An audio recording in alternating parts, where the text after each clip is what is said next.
এতিয়া যিখন সমাজৰ কথা কৈছা এতিয়া জানো ল'ৰা ছোৱালীবিলাকে অধ্যয়ন কৰে পঢ়ে জানো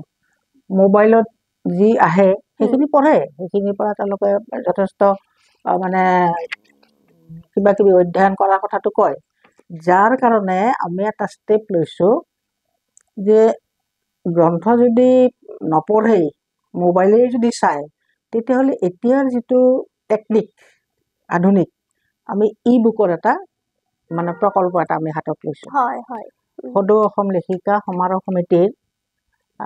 এইটো এটা জাতীয় অনুষ্ঠান সকলোৱে জানে অসমৰ বাহিৰতো আছে ইয়াৰ শাখা প্ৰশাখা আমি এনেকুৱা ই বুক এটাৰ ব্যৱস্থা কৰিছোঁ য'ত অহা 2 মাহমান পিছত নেকি ঠিক তাৰিখটো হোৱা নাই এতিয়াও এক্সিকিউটিভ মেম্বাৰ হিচাপে মই সেইটো জানিম যে তাৰিখটো ল'ব 1100 কিতাপ একেদিনাই উন্মোচন হ'ব ই বুকৰ জৰিয়তে